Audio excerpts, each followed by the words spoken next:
Tuan Dr. Mahathir mengatakan bahawa Datuk Seri Anwar Ibrahim adalah seorang diktator, tuan-tuan.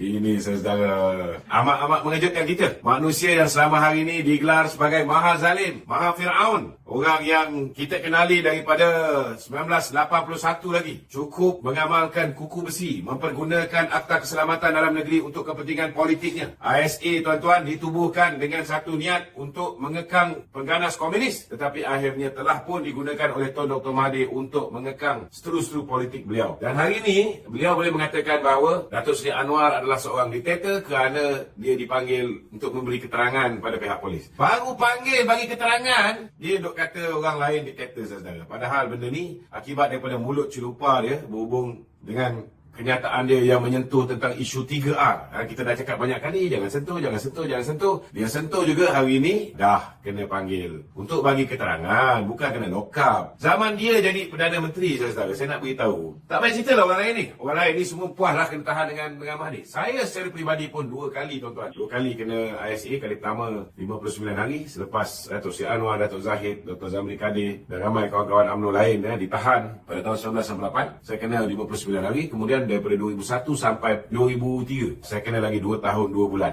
Itu belum kira lagi lock up.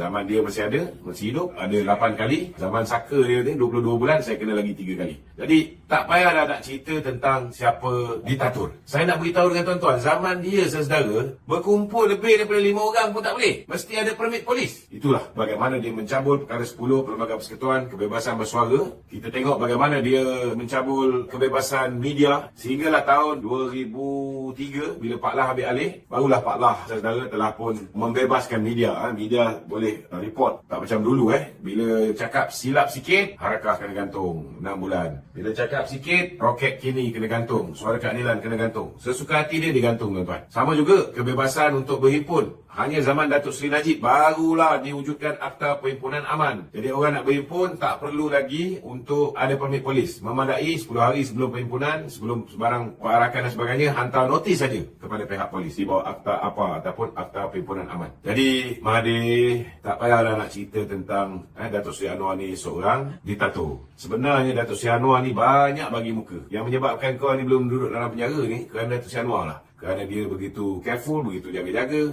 tak nak ada undi simpati pada korang. Itu sebablah orang yang patut duduk lock up hari ni kerana rasuah salah guna kuasa, masih ramai yang masih bebas. Tapi kena ingat, pilihan raya negeri dah habis. Jangan kau duduk provok-provok. Lepas ni dia tak halang lagi. Hati-hatilah. Kita kena kembali mendidik rakyat. Kerana kita tengok orang muda ni dah mula nampak macam terlalu leka dengan benda-benda yang merekakan. Mereka tidak membuat keputusan berdasarkan perkara yang rasional. Kita bagilah penjelasan panjang mana pun melalui sesi bola bicara macam ni. Orang muda akhirnya membuat keputusan dengan rakaman-rakaman oleh kata orang tu, para influencer yang hanya memakan masa 15 saat, 20 saat, 5 saat, geleng kepala, sengit-sengit kepala pun, itu pun menyebabkan mereka mengubah keputusan dan menyokong Perikatan Nasional. Jadi saya nampak hari ini, kerajaan kena fikir banyak mekanisme sebelum kita membiarkan negara ni terus dimusnahkan oleh pengaruh-pengaruh yang bagi saya sekarang ni banyak merosakkan. Contohnya macam fitnah-fitnah. Hari ini orang dah tak takut lagi untuk bicarakan tentang sesuatu yang berunsur fitnah, sesuatu yang boleh merosakkan pemikiran anak bangsa kita, sesuatu yang boleh menyemarakkan api perkauman.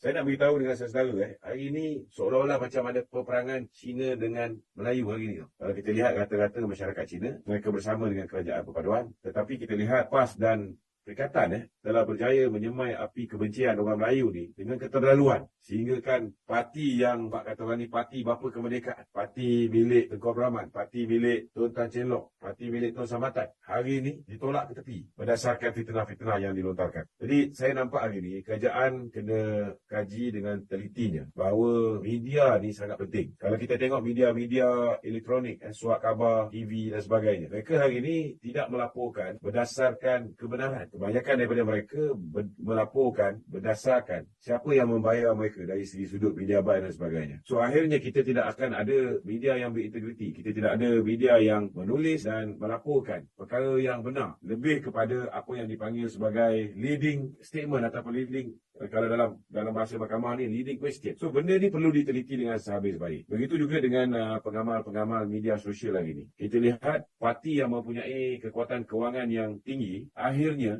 menguasai penggiat media sosial. Kita lihat dulu banyak TikTokers kita, banyak Facebookers kita telah lari ke Perikatan Nasional kerana kemampuan kewangan mereka yang luar biasa untuk membayar. So benda ni semua akhirnya menyebabkan negara ni menjadi kacau bilau dan politik itu, demokrasi itu boleh dikuasai bukan oleh orang yang baik. Demokrasi itu boleh dikuasai oleh orang yang menguasai media ataupun orang yang menguasai dana. Orang yang mempunyai dana yang luar biasa. Dan rata-ratanya orang yang mempunyai dana yang luar biasa ini ialah manusia-manusia yang korup. Manusia yang terlibat dengan jana wibawa, manusia yang terlibat dengan duit judi dan sebagainya. So adakah ini yang kita nak tinggalkan untuk masa depan negara? Saya nampaklah benda ni yang sepatutnya dipandang dengan serius oleh kerajaan. Kita bukan nak kembali menjadi sebuah negara yang mengamalkan kuku besi, tetapi kita tidak boleh membiarkan media-media sosial, media-media arus perdana, media-media elektronik ini terus-menerus dikuasai oleh wang ringgit. Perlu kembali kepada prinsip asas melaporkan benda yang benar berbandingkan melaporkan benda yang pendana kita mahu kita laporkan. Saudara, malam ni saya nak mulakan dengan menjawab seorang manusia bernama Peja. Kenapa Peja? Jago dangdut daripada Negeri Perak. Peja dok kata, dok canang hari ni di surat khabar, tuan-tuan. Dia kata kerajaan boleh bertukar selepas pilihan raya negeri ni. Ramai yang congak. Macam mana kita buat pilihan raya di peringkat DUN, di 6 buah negeri, tetapi boleh tukar kerajaan di peringkat pusat. Tuan-tuan, memang boleh berlaku. Kalau hari itu Muhyiddin ditakdirkan menjadi Perdana Menteri. Betul tu? Memang boleh berlaku. Sebab apa saya kata memang boleh berlaku kalau Muhyiddin jadi Perdana Menteri? Kerana lepas pilihan raya selesai, parti Muhyiddin hanya dapat 74 ketul je, tuan-tuan. 74 kursi. Kemudian dia curi 10 daripada BN. Dia tak tahu dah ada akta anti lompat parti. Dia tak tahu bahawa kalau kita nak tarik sesebuah parti, memang boleh. Tapi ianya mesti secara entok. Itu yang dia kata walaupun ada akta lompat parti, kerajaan boleh ubah. Memang boleh ubah kalau Muhyiddin jadi Perdana Menteri. Kalau ketika itu, tuan-tuan, tak ada akta anti lompat parti, campur 10 orang daripada BN, campur daripada GPS di Sarawak. Sebab GPS ni saudara, Hishamuddin terusin fly, pergi berjumpa dengan Abang Johari, Abang Openg, Premier Sarawak. Dia beritahu bahawa BN sudah bersetuju nak menyokong Perikatan Nasional. Habis ramai kena tipu, tuan-tuan. Sebenarnya tak betul, saudara. Itu sebab peringkat awal, Abang Jo memberikan sokongan kepada Muhyiddin. Lepas tu baru dia tahu dia kena kencing dengan Hishamuddin terusin. Sama juga dengan GRS. GRS 6 orang sokong. Itu sebab dia ada berapa, tuan-tuan? 115 kursi. 115 kursi boleh bentuk kerajaan tak, tuan-tuan? Boleh tak boleh? Boleh. Tapi saya nak beritahu saudara, masa Muhyiddin buat kerajaan pintu belakang melalui langkah Sheraton, berapa ahli parlimen dia? 114. 114 stabil ke tidak? Tak stabil. Itu sebabnya saudara, saya nak beritahu, walaupun mereka fitnah BN, walaupun mereka sakau duit dana wibawa, dia sakau duit judi, tuan-tuan, sehingga menyebabkan mereka ada duit luar biasa banyak ni untuk membeli undi daripada pengundi-pengundi. Walaupun dia dapat hasut anak-anak muda kita. Dia kata undi PAS masuk syurga, undi BN, undi PH masuk neraka. Ada juga anak-anak kita yang percaya, tuan-tuan. Saya nak beritahu dengan Peja ni, hari ini 148 orang ni solid bersama dengan Datuk Seri Anwar Ibrahim. Mereka cuba nak buat perubahan dalam UMNO. Mereka cuba nak tukar presiden, cuba nak tukar timbalan presiden. Apa kawan-kawan ketua-ketua UMNO bahagian buat? Dia kata kalau kita teruskan pertandingan di dalam UMNO ini, maka macam mana video-video mereka merasuah pengundi tersebar dengan majlis angkat sumpah. Wallahi, saya undi PAS. Sepanjang UMNO wujud ni, pemilihan UMNO hanya berlaku 3-4 kali. Lepas tu ada kita dengar tak, tuan-tuan? Tak ada. Tidak ada pertandingan. Hanya bila Datuk Zahid jadi Presiden UMNO, dia buka seluas-luasnya. Tengku Razali nak lawan. Khairi Jamaluddin nak lawan.